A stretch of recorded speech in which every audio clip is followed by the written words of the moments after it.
দর্শক পর্যায়ে বাজার দরের খবর জানাবো আপনাদেরকে। নাটোর থেকে যুক্ত হচ্ছেন আমাদের সহকর্মী দেবাশিস কুমার সরকার। দেবাশিস, বাজারে নিত্যপণ্যের সরবরাহ কেমন দেখছেন এবং সেগুলোর দাম সম্পর্কেও জানতে চাই। আতিক, আপনি জানেন যে নাটোর একটি উত্তরবঙ্গের অন্যতম জেলা। আর সবচেয়ে বড় বিষয় হচ্ছে যে তরকারির বাজারে এর আগে এই গত কয়েক মাসের মধ্যে এত বড় ধস নামেনি। দাম এতটাই নিম্নমুখী যে আসলে সবজির বাজারে এক প্রকার স্বস্তি বিরাজ করলেও কৃষকের মাঝে কিন্তু অস্বস্তি বিরাজ করছে। তারা বলছেন যে অনেকেই কৃষকরা সকালবেলা, আমি যখন এখানে পাইকারি আড়ত ছিল সেই সময় আমি যখন সকালে এসেছিলাম তখন দেখেছিলাম যে যারা কৃষকরা যারা সবজি বিক্রি করতে আসছেন তাদের মধ্যে এক প্রকারের হাহাকার। বিশেষ করে এই অঞ্চলে যে সমস্ত সবজিগুলো রয়েছে, যেমন করে পটল, ঢেঁড়স, শশা সহ অন্যান্য যে সবজিগুলো, টমেটো, গ্রীষ্মকালীন টমেটো, এই সবজিগুলোর দাম কিন্তু একেবারে দরপতন ঘটেছে। এই দরপতনের পিছনে যেটা কারণ ব্যবসায়ীদের সঙ্গে আমরা কথা বলেছি, সেটা বলছেন যে আলুর দামের যে নিম্নমুখিতা। বিশেষ করে আলু পাইকারিতে বিক্রি হচ্ছে 10 থেকে 12 টাকা এবং খুচরা মূল্যে বিক্রি হচ্ছে 14 থেকে 15 থেকে 16 টাকা কেজি দরে আলু বিক্রি হচ্ছে। এই আলুর দরপতনের কারণে কিন্তু মূলত আসলে অন্যান্য সবজির যে দরপতন সেটা ঘটেছে।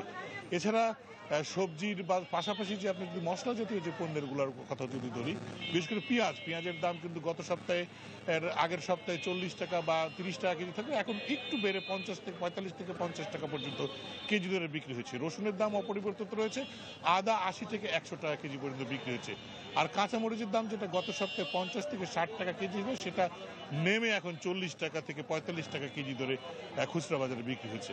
এছাড়া অন্যান্য যে সবজিগুলো রয়েছে সকল সবজি কিন্তু একেবারে দাম নিম্নমুখী। আমি যদি এই একজন বিক্রেতার সঙ্গে যদি কথা বলি তাহলে আপনাদেরকে জানাবো। এখানে একজন বিক্রেতা রয়েছে আমার পিছনে। আসলে সবজির দামের কি অবস্থা, দরপতনের কারণটা কি? দরপতনের কারণ এটা গৃহস্থর প্রতিটা জমিতে অ্যাভেলেবল মাল, এই কারণে দামটা আসলে কম। সবাই মাল নিয়ে আসে, যার জমিতে 20 কেজি হওয়ার কথা ছিল তার জমিতে 1 মণ 2 মণ করে ফসল হচ্ছে, এই কারণে দামটা বেশি, সরবরাহ বেশি, প্রতিটা বাজারে সরবরাহ বেশি, এই কারণে দাম নেমে গেছে। আমরা শুনছিলাম একজন বিক্রেতা বলছিলেন যে সবজির বাজারে আসলে সবজির সরবরাহ বেড়েছে এবং বাড়ার ফলেই কিন্তু দামের এই পতন ঘটেছে বলে তারা মনে করছেন। শুধু সবজির বাজারই না, এছাড়া মাংসের বাজারে যদি আমরা দেখি তাহলে মাংসের বাজারেও দেখবো যে মাংসের বাজারেও কিন্তু দরপতন ঘটেছে। বিশেষ করে খাসির মাংস যেটা 1000 বা 1100 টাকা কেজি বিক্রি হচ্ছিল, সেই খাসির মাংস নেমে কিন্তু এখন 850 থেকে 900 টাকা কেজি ধরে বিক্রি হচ্ছে। গরুর মাংস যথারীতি 700 থেকে 750 টাকা কেজি ধরে বিক্রি হচ্ছে। এছাড়া মুরগির বাজারেও কিন্তু দরপতন ঘটেছে। তবে মাছের বাজারের ক্ষেত্রে কিন্তু অপরিবর্তিত রয়েছে, কারণ এখন যে বাজারে মাছ রয়েছে সবগুলো চাষের মাছ। বিল বা অন্যান্য জলাশয়ের যে মাছগুলো রয়েছে সেই মাছগুলো কিন্তু এখন সরবরাহ নেই, যার কারণে মাছের বাজারটা স্থিতিশীল রয়েছে, ঊর্ধ্বমুখী নেই।